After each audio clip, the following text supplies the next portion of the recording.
नमस्कार साथियों बात कर रहा हूं 28 दिसंबर 1704 की।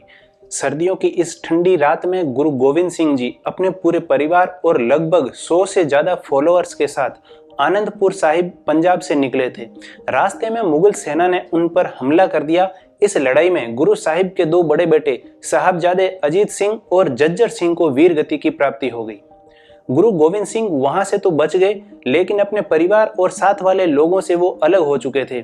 गुरु साहिब की माता गुजरी कौर, उनके दो छोटे छोटे बेटे 8 साल के साहिबजादे जोरावर सिंह और 6 साल के फतेह सिंह को लेकर वहां से एक बार के लिए तो बचकर निकलने में कामयाब रही, परंतु कुछ ही दिनों बाद वह तीनों ही पकड़े गए और उन्हें बंदी बना लिया गया।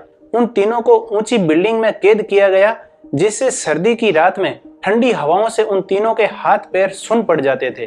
कुछ दिनों बाद उन दोनों छोटे बच्चों को कोर्ट में पेश किया गया और उन्हें 2 ऑप्शन दिए गए, या तो वह इस्लाम कबूल कर ले या फिर अपनी जान दे दे। लेकिन उन दोनों छोटे बच्चों ने खुशी खुशी अपनी जान देना मंजूर किया, तो कोर्ट में बैठे सभी लोगों की आंखें फटी रह गई। अगले ही दिन दोनों नन्हे बच्चों को बेरहमी से दीवार में चुनवा दिया गया, लेकिन उनकी धड़कन बंद होने से पहले ही वह दीवार टूटकर गिर गई, परंतु दोनों बच्चे बेहोश हो गए।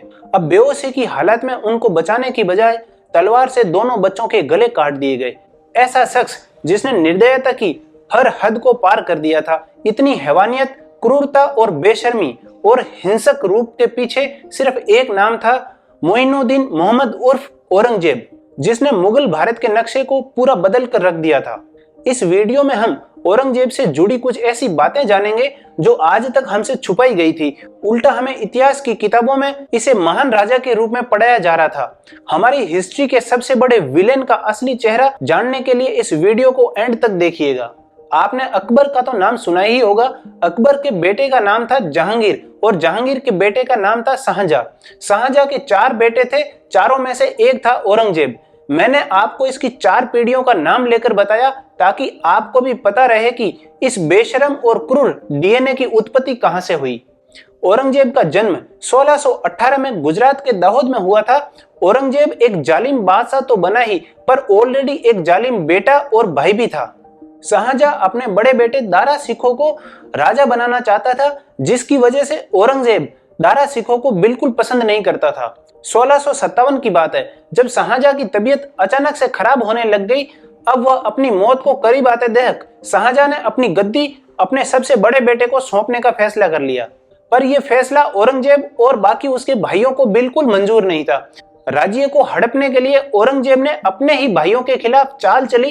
पहले उसने एक भाई के साथ मिलकर अभी अभी राजा बने बड़े भाई दारा शिकोह को रामूगढ़ की लड़ाई में हराया। दारा शिकोह किसी तरह वहां से भाग गया, लेकिन बाद में दारा शिकोह के एक सेनापति ने उसे धोखा देकर बंदी बना लिया और औरंगजेब के हवाले कर दिया और उसे जेल में डाल दिया गया। उसके बाद औरंगजेब ने जिस छोटे भाई के सपोर्ट से बड़े भाई को हराया, उसे भी पकड़कर ग्वालियर के फोर्ट में कैद कर लिया। इतने में तीसरा भाई भी युद्ध में मारा गया था। अब औरंगजेब का रास्ता साफ हो चुका था। उसने अपने पिता शाहजहां को भी आगरा के फोर्ट में कैद कर दिया और खुद को मुगल सल्तनत का बादशाह डिक्लेयर कर दिया। राजा बनने के 1 साल के अंदर ही उसने अपने भाई को बेरहम मौत दे दी। उसे फटे पुराने कपड़े पहनाकर एक हाथी से बांधकर दारा शिकोह को घसीटते हुए पूरी दिल्ली में घुमाया। प्रजा ने अपने राजकुमार के साथ ऐसा अन्याय होता देखा तो बहुत गुस्से में आ गई और सैनिकों पर पत्थर बरसाने लगी। प्रजा में दारा शिकोह के लिए सहानुभूति देख औरंगजेब इनसिक्योर हो गया और उसने दारा शिकोह का सिर कलम कर दिया। दारा शिकोह के कटे हुए सिर पर 3 बार तलवार चलाकर उसे खून से लथपथ कर दिया और आदेश दिया कि यह सिर शाहजहां के सामने ले जाया जाए। अपने प्रिय बेटे का कटा हुआ सिर देखकर शाहजहां के पैरों तले जमीन खिसक गई। कुछ सालों बाद 1661 में उसने दूसरे भाई मुराद को भी सजाए मौत दे दी और अपने पिता शाहजहां को आगरा फोर्ट में कैद करने के बाद उसने वहां की वाटर सप्लाई भी बंद कर दी। उसके पिता उसके आगे गिड़गिड़ाए कि वह प्यास से नहीं मरना चाहते हैं, पर औरंगजेब ने उन्हें वैसा ही तड़पते हुए मरने के लिए छोड़ दिया। 8 साल की लंबी कैद के बाद 1666 में शाहजहां ने आगरा के फोर्ट में ही दम तोड़ दिया। औरंगजेब के परिवार ने उसके कारण जो कुछ भी सहा, ये तो सिर्फ शुरुआत थी। उसके बाद औरंगजेब ने कुछ ऐसे डिसीजन लिए जो सुनकर आज भी सारी दुनिया का दिल दहल जाता है। औरंगजेब की निर्दयता का सबसे पहला उदाहरण है सिखों के 9वें गुरु गुरु तेग बहादुर जी। सत्ता में आने के बाद औरंगजेब ने कश्मीरी पंडितों पर इस्लाम कबूल करने का दबाव बनाना शुरू कर दिया। गुरु तेग बहादुर जी उनकी मदद करने के लिए आगे आए। उन्होंने पंडितों को औरंगजेब से यह कहने को कहा कि अगर गुरु साहिब इस्लाम धर्म कबूल कर लेंगे तो वह लोग भी अपना धर्म बदलने के लिए तैयार हो जाएंगे। ये बात जब औरंगजेब के कानों तक पहुंची तो उसने गुरु साहिब को मिलने के लिए दिल्ली बुलाया। गुरु साहिब अपने 3 फॉलोअर्स के साथ दिल्ली के लिए निकले, लेकिन वह दिल्ली पहुंचते उससे पहले ही मुगल सैनिकों ने उन्हें बंदी बना दिया और जेल में डाल दिया। औरंगजेब ने गुरु साहिब को 2 ऑप्शन दिए, या तो वह भरे दरबार में चमत्कार करके दिखाए और ये साबित करे कि वह सचमुच में भगवान के कितने करीब है, या फिर इस्लाम कबूल कर ले। लेकिन गुरु साहिब अपनी बात पर अड़े रहे। जब लाख कोशिशों और टॉर्चर के बाद भी औरंगजेब को अपना काम बनता नजर नहीं आया तो उसने गुरु साहिब के सामने ही उनके एक साथी के शरीर के टुकड़े टुकड़े कर दिए और दूसरे को उबलते हुए पानी के बर्तन में फेंक दिया और तीसरे को जिंदा जला दिया गया। लेकिन इसके बाद भी गुरु साहिब ने इस्लाम कबूल करने से साफ इनकार कर दिया, जिसके बाद चांदनी चौक के भरे बाजार में सबके सामने गुरु साहिब का सिर कलम कर दिया गया। औरंगजेब की निर्दयता यहीं पर खत्म नहीं हुई। उसका अगला निशाना थे छत्रपति शिवाजी महाराज के बड़े बेटे छत्रपति संभाजी महाराज। 23 साल की उम्र में अपने पिता को खो देने के बाद संभाजी राजे ने पूरे राज्य की जिम्मेदारी अकेले संभाली। एक दिन औरंगजेब ने संभाजी महाराज को धोखे से बंदी बना लिया और उनके सामने 3 शर्तें रखी। पहली कि वह औरंगजेब को अपना बादशाह मान ले, दूसरी कि मराठा एम्पायर का सारा खजाना मुगलों को दे दिया जाए, और तीसरी कि संभाजी महाराज इस्लाम कबूल कर ले।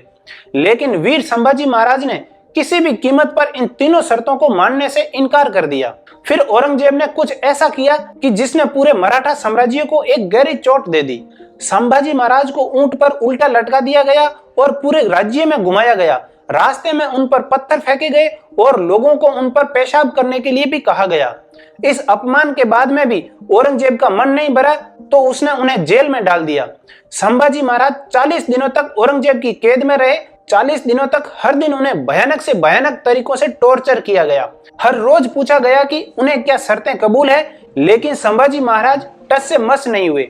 बेरहमी से उनका एक एक नाखून जड़ से उखाड़ा गया, उनकी आंखों में लाल मिर्ची डाली गई, अलग अलग तरीकों से उनके शरीर पर चीरे लगाए गए और फिर लोहे के सरियों को गर्म करके लाल किया गया और फिर उनकी आंखों में डालकर उन्हें अंधा कर दिया गया।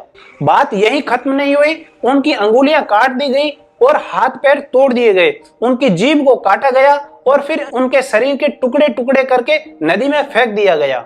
आज ये सब सुनकर भी रोंगटे खड़े हो जाते हैं, लेकिन ये सब करते समय औरंगजेब को जरा भी फर्क नहीं पड़ा। कई सारे लोगों को इस्लाम में जबरदस्ती कन्वर्ट करवाया गया। सिर्फ लोग ही नहीं, औरंगजेब ने हिंदू मंदिरों पर भी हमला किया। उसने वाराणसी के विश्वेश्वर मंदिर को भी तोड़कर ज्ञानवापी मस्जिद बनवाई। औरंगजेब के शासन में कई सारे मंदिरों को लूटा गया, वहां की मूर्तियों को तोड़ा गया और चुराया गया। यही नहीं, 1645 में औरंगजेब ने गुजरात के चिंतामणि पार्श्वनाथ जैन टेम्पल के अंदर एक गाय को कटवाया गया और फिर सारी मूर्तियों को तोड़ दिया गया। औरंगजेब ने और न जाने कितने मंदिर और गुरुद्वारे तोड़ने का फरमान दिया था और कई मंदिरों को तोड़कर उनकी जगह मस्जिद बना दी गई। औरंगजेब ने मुस्लिमों के साथ भी कोई कम मुश्किलें खड़ी नहीं की थी। जो मुस्लिम इस्लाम को कट्टरता से फॉलो नहीं करते थे या फिर मुस्लिम धारणाओं के हिसाब से नहीं चल रहे थे, उन्हें भी सजा दे देता था। वो अपने ही लोगों के लिए एक अच्छा बादशाह नहीं बन पाया, अच्छा इंसान बनना तो बहुत दूर की बात थी। मुगलों ने भारत पर लगभग 300 सालों तक राज किया और दुख की बात तो यह है कि भारत के लोगों के साथ इतने जुल्म करने के बाद भी आज हमारा इतिहास उनके पॉइंट ऑफ व्यू से दिखाया जाता है और समझाया जाता है। औरंगजेब की इमेज को आज भी कई लोग ये कहकर माइंड वॉश करते हैं कि वह एक बेहतरीन बादशाह था और उसने अपने काल में बहुत अच्छे काम किए और बहुत सारी प्रथाओं को खत्म किया, जबकि ये एक आधा अधूरा सच है। पूरा सच तो ये है कि मुगल राजाओं और उनके इतिहास की कहानियां हमें हमेशा एक ही साइड से पढ़ाई गई, लेकिन असल सच्चाई को हमसे छुपाया गया। तो आज के वीडियो में बस इतना ही। अगर वीडियो अच्छा लगा हो तो लाइक कर दें और चैनल को सब्सक्राइब करना ना भूलें। बहुत बहुत धन्यवाद।